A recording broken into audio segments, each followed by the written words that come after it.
encore une fois, Kevin doit se demander, il doit dresser le portrait robot de sa reine en fait. Donc sa reine, qu'elle est royaliste, donc qu'est-ce qu'une royaliste fait dans son quotidien? Où est-ce qu'elle bosse? Où est-ce qu'elle prend sa pause déj? À quelle heure elle finit le taf?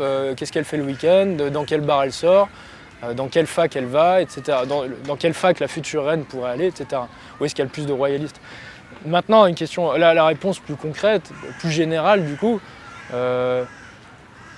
il y a des heures, chaque heure, chaque lieu va avoir ses facilités, ses inconvénients. Exemple, on va dire qu'un parc le week-end, c'est quand même, c'est peut-être le moyen le plus facile de commencer parce que les gens sont posés, ils ne sont pas pressés, ils sont plutôt dans une optique, c'est le week-end donc les gens sont plus fun, ils ont un peu envie de s'amuser, surtout si c'est l'été. L'été, le printemps, c'est un très bon moment pour aller parler aux gens.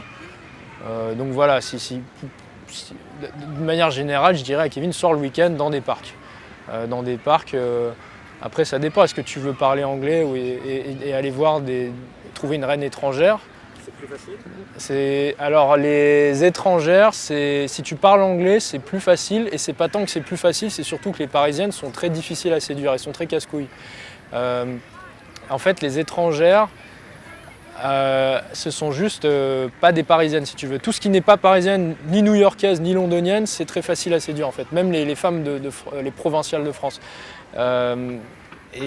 Pourquoi? Parce qu'une femme qui grandit dans une grande ville, surtout une ville comme Paris, une ville qui est quand même où elles se font harceler, elles se font emmerder régulièrement, hein. Il n'y a pas que les féministes qui disent ça, moi aussi je le dis, je le sais.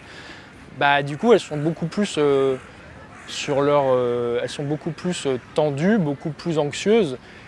Et ça, c'est un critère que doit prendre en compte Kevin quand il va aller faire des approches dans la rue. Il faut qu'il ait de l'empathie pour les femmes qu'il va aborder.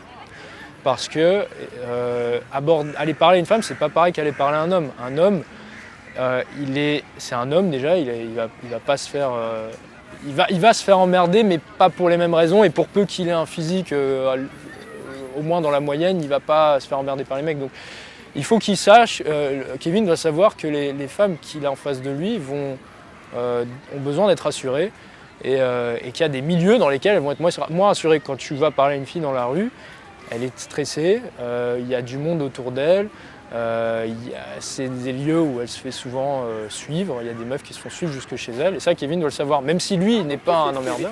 Tu évites la rue? Comment? Tu évites la rue? Non, moi je n'évite rien parce que dès que je vois une belle femme, en fait, quand je vois une belle femme ouais voilà, la plupart du temps je vais y aller. Il faut y aller illico, il ne faut pas prendre le temps de réfléchir, il faut y aller. Alors moi j'ai deux écoles. Enfin, il y a l'école. Quand Kevin commence, moi je vais lui dire vas-y directement, n'hésite pas. Parce que plus tu vas hésiter, plus la peur va monter et va te submerger, va t'empêcher d'agir, elle va te paralyser en fait.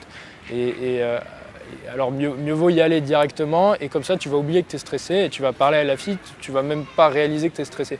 Alors que si tu attends, le stress va monter, tu vas être incapable de parler et ça va être très difficile. Maintenant, quand Kevin va devenir meilleur, il va essayer de s'amuser à se démarquer avec des approches créatives.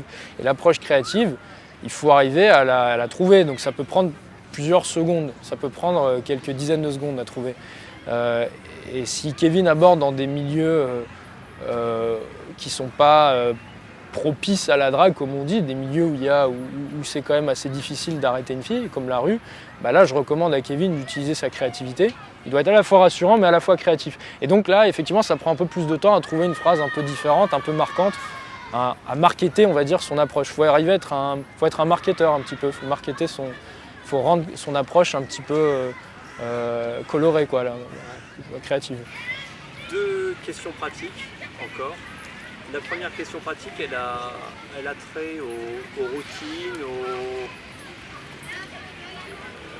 évidemment des phrases prédigérées, c'est pas très bon, mais est-ce que c'est pas aussi un moyen de s'appuyer, de se lancer, ouais, d'avoir quelques basiques? Au début, effectivement, au début, le but de Kevin, c'est d'agir. Et mieux vaut agir avec une phrase bidon, une phrase de merde, plutôt que de ne pas agir en ayant la meilleure phrase du monde.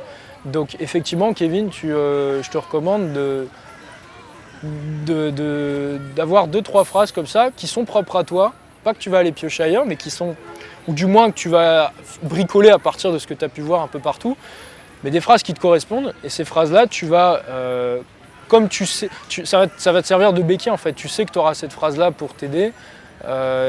Donc ça va t'enlever un poids et ça va te permettre d'être un peu plus détendu en fait. Donc oui, je recommande à Kevin au départ d'utiliser, mais c'est un échafaudage, il va l'enlever après, une fois qu'il aura construit la façade, il va pouvoir l'enlever. Ok.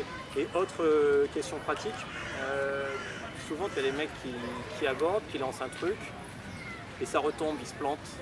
Il y a 20 secondes, 30 secondes d'échange et ils ne savent pas nouer la suite. Qu'est-ce qu'il faut faire pour que ça rebondisse, à part être à l'écoute? Est-ce que le fait par exemple d'ouvrir sur des grands sujets, c'est-à-dire de passer à l'étage philosophique plutôt que de rester à l'étage pratique, où as-tu acheté cette robe? Bien sûr. Partir sur des questions. Pourquoi porter une robe? Pourquoi porter une robe? Est-ce que dire par exemple, as-tu conscience d'être quelqu'un de très libre dans ton style vestimentaire de manière générale? Et bien ça c'est génial, et ça c'est ce qu'on ne dit pas assez justement. Plutôt que les gens ils ont envie d'être normaux, ils ont envie d'arriver avec une approche la moins bizarre possible, en demandant des questions bateau, tu fais quoi aujourd'hui, t'as quel âge? Non, essayez, comme tu l'as dit là, de partir.